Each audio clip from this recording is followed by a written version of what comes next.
Aloha Ohana. Welcome to My Ohana Moves. We're physical therapists and strengthening and conditioning coaches Penny Spiritus and I, Jimmy Lynn, take you through a concise but comprehensive routine focused on your balance, strength, mobility, and overall musculoskeletal health. Feel free to leave your comments and suggestions below after the video. Now for your warm-up.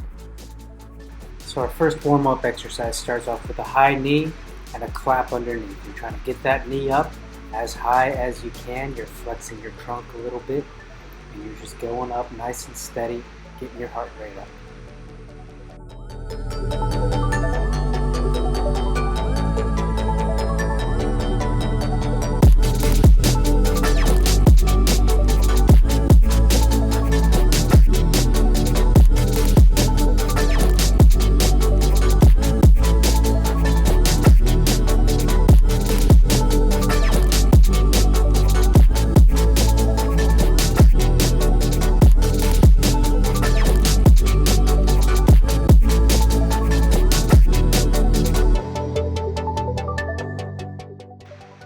Next exercise is a warm-up called the windmill. We're trying to get those palms facing forward as much as you can. You're alternating limbs. You could pick up some weights if you like I have here. Keep one arm up. You're reaching down and across, nice and steady. Keeping one arm up and you're staring up at the hand that's reaching up toward the ceiling. Nice and steady. As you get more warmed up, you're going to find that it's easier and easier to reach down. So you're just warming up that back, rotating, and you're increasing that hamstring and hip mobility. Take it easy. Let your body dictate how deep you go. Take your time. If you have any lower back or hip issues, take your time. You don't have to go that deep to start. Everything is a progression, so start off where you are most familiar and most comfortable. Work your way down as you realize that you have no discomfort or increased pain.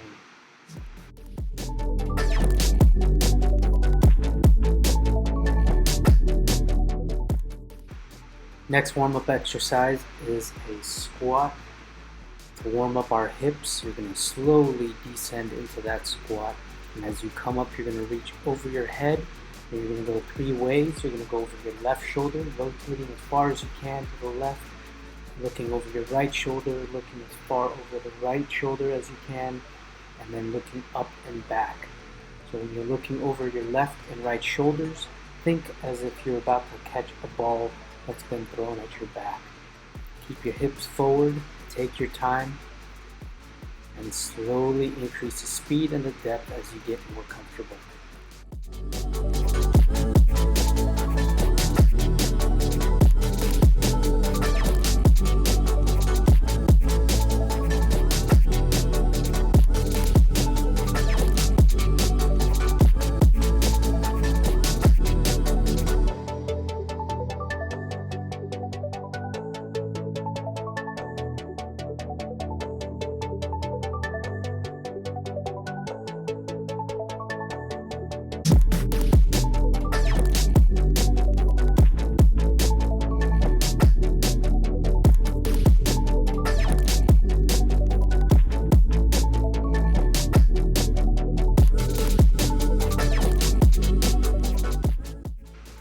Next exercise is agility and coordination exercise.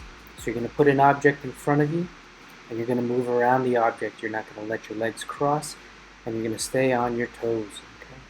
You're just going to move forward clockwise and then come around backwards and then forward counterclockwise and come around back again.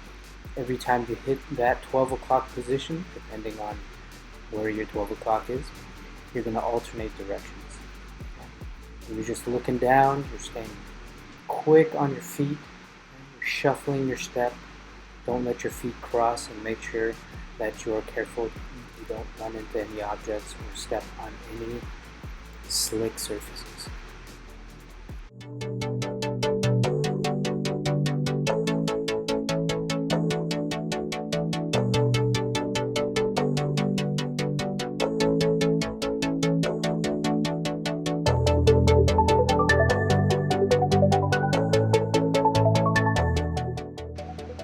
Next exercise is the balance component of our routine here. Today we're going to be using a light rubber band that you could put in between your knee and your foot. It's going to offer you a little bit more resistance. For me, it's hard enough without it, but I just wanted to demonstrate it for you guys. So you're going to elevate that knee as high as you can throughout the motion. Your focus is to stay as vertical as possible and focus on that leg that is planted on the floor. That's always your primary focus. Then you're going to drive that knee up forward, bring it around as high as you can and as far up and back behind your body throughout the entire motion. You should feel like you're working the entire time.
You'll see weights on my ankles, but I cut out the exercise that involved them. We'll just be transitioning over to a side lunge.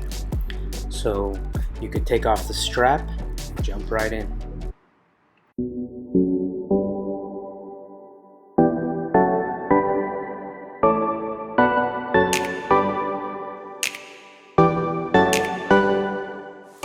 The first method that I'm showing here is more of a hip dominant squat. You won't be stressing your knees out as much for those that have knee issues. As you can see here, my knee is now in front of my foot significantly, so I'm actually challenging that knee more and using my hip just a little bit less, but I'm dropping much deeper, so I'll also be using that. And so you don't have to necessarily bring your knee far forward if you don't want to challenge those knees as much, and you'll still be able to get a good workout.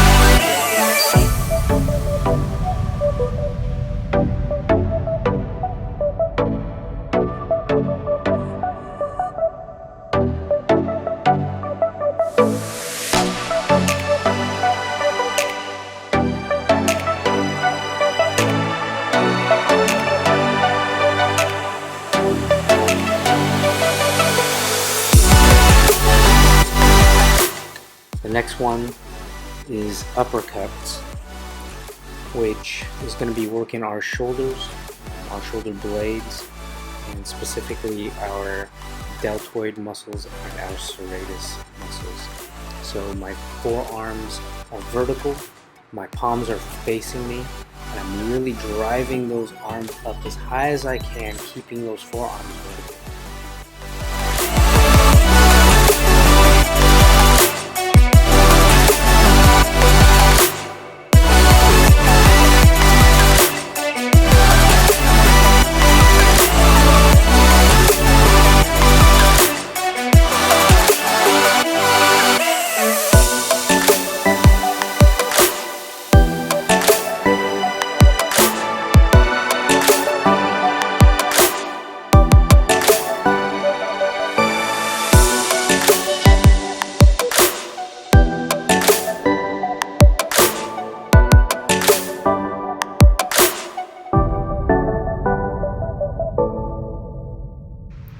The next exercise is the starfish.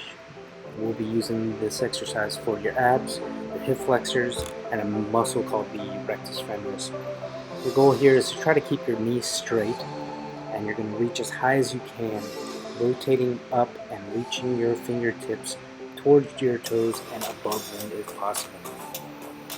Because I'm using ankle weights, I'm going to be lifting my legs up first. It's going to put significantly less stress on my lower back.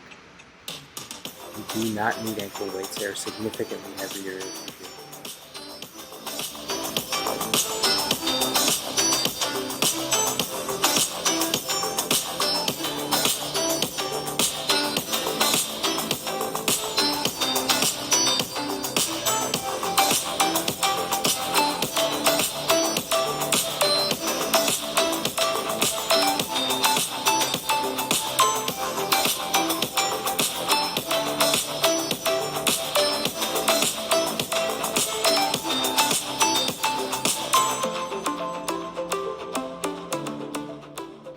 The next exercise here is alternating arm and leg lifts. The whole purpose of this is to strengthen the posterior aspect of our body from the shoulder down to the hip. You're lifting those arms and legs up as high as you can. You're looking for height, you're looking for control, you're looking to pick up that head, arm, and leg up as high as you possibly can. I'm really feeling it in my hips, my lower back, and the posterior shoulder.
As you see, I am picking up the pace a little bit. I'm still fighting really hard to extend or elevate that right leg and that shoulder. I'm looking up at that hand as it goes up.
So we have set 2 of uppercuts here with a squat.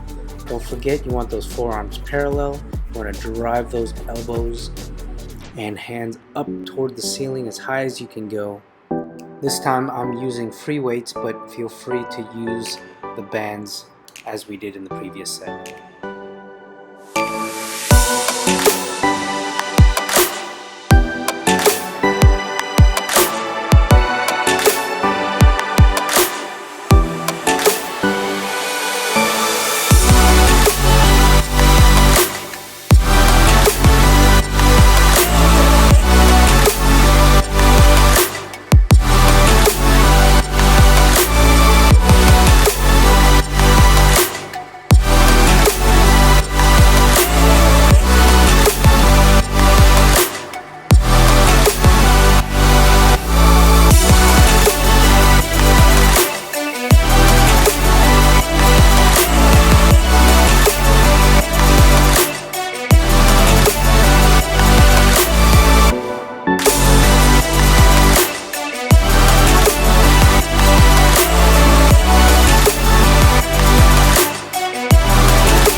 This next exercise is a hip exercise. It's called long lever fire hydrants and arm elevation. So we're actually going to continue to lift up our arms as high as we can while we extend that knee and lift up off to the side using that hip and elevating that leg. You're really going to feel it in your glute max. So we're trying to get that burn going in both our shoulder and in our hip. And that's the way that we strengthen here. It's a little safer than using heavy weights, but you have to get that burn and fatigue that muscle out.